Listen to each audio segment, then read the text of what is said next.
មិននៅយូរឯដុំស្នៃឯកជួនរិនបានលូកដៃក្នុងការប្រកួតរបស់កីឡាករគុនខ្មែរពីររូបគឺកវីប្រៃពេជ្របាត់ហើយនិងសុកធី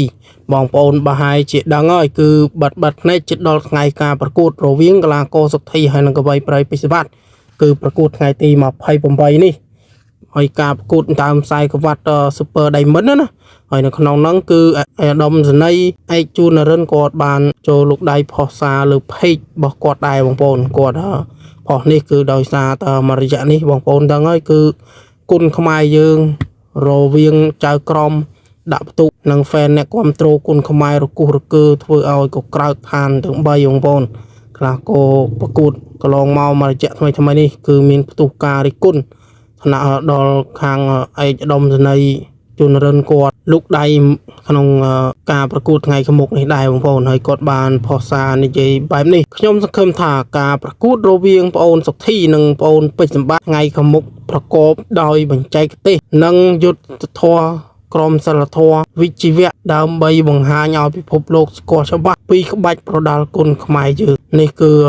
ជាសាររបស់ដុំសេនីយ៍ឯកជួនរិនគាត់ជាស្នងការនគរបាលរាជធានីភ្នំពេញបងប្អូនតែងតែមកក្រាបក្មេងៗជនពីលច្រើនកន្លងមកនេះគឺរៀងស្ងាត់ហើយឥឡូវនេះក្មេងៗពីលដោយសារតែគាត់ធ្វើការក្រាបកន្លងមកច្រើនអញ្ចឹងណាបងប្អូនហើយឥឡូវនេះគាត់បានប្រកាសក្តែងហើយបងប្អូនរវាងកីឡាករសុកធីនិងពេជ្របាត់កុំឲ្យមានការប្រកម្មរកើសនិង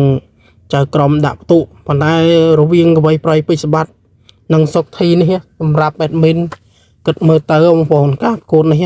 ប្រកួត5ទឹកហើយគួតកងធំទៀតគឺធានាថាអត់ដាច់ទេព្រោះសុកធីមិនងាយមានកីឡាករណាវីគាត់ឲ្យបោះបង់ការប្រកួតកងធំទេបងប្អូនតែខំទូចហ្នឹងគឺ admin ភាគរយថា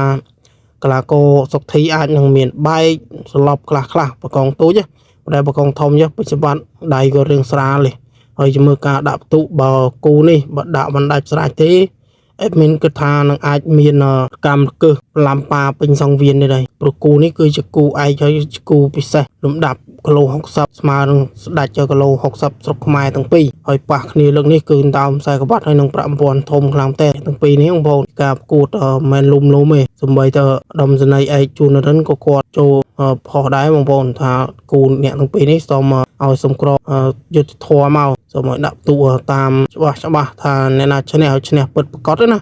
ហើយលើកនេះបងប្អូនដឹងហើយគូនេះគឺត្រៀមប្រកួតនៅថ្ងៃទី28នេះមានកីឡាករគុនខ្មែរយើងចូលរួមប្រកួតច្រើនហើយនៅក្នុងកម្មវិធី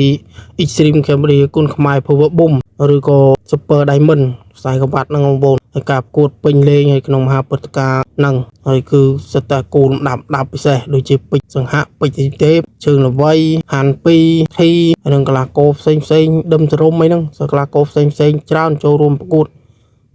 ហើយមានអ្នកខ្មៅជើងល្វីប៉ះជាមួយនឹងបារាំងហើយយើងចាំដានអស់គ្នាបងប្អូនថឹងតែញាក់សាច់ហើយកន្លងមកបងប្អូនហ្នឹងហើយគុនខ្មែរយើងមួយរយៈនេះគឺរាប់2ដងក៏ឲ្យឈ្នះរាប់ម្ដងក៏ឲ្យចាញ់ឲ្យឈ្នះយើងញ៉ៃដល់ហើយបងប្អូនគុនខ្មែរយើងមួយរយៈនេះរៀងចាប់បន្តិចធ្វើឲ្យផ្ទុះការរិះគន់ដល់អ្នករៀបចំហើយនឹងប្រធានសហព័ន្ធដល់ទាំងចៅក្រមនេះទៀតបងប្អូនមិនលំទេប៉ុន្តែរឿងដាក់ផ្ទុកនេះ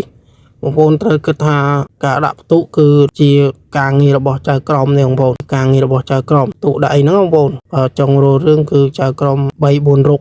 តែដាក់ផ្ទុកហ្នឹងគឺដូចជា5រុកបងប្អូនគឺគាត់ដាក់ផ្ទុកហ្នឹងគឺលើចៅក្រមនេះបងប្អូនមិនមែនទៅលើញាកណ្ដាលឬក៏លើអ្នករៀបចំឬក៏លើស្ថានីយ៍ឬម៉ូទ័រលើអីបងប្អូនដឹងហើយគឺថ្មីនេះទោះរាការរិះគន់ទៅចំលោកថមគីមលោកគ្រូខឹមសុជាតិហើយនឹងហាងស្ថានីយ៍ទូថោនហើយអ្នកខ្លះក៏រិះគន់ខ្លាំងមែនតើបងប្អូនរិះគន់ចំ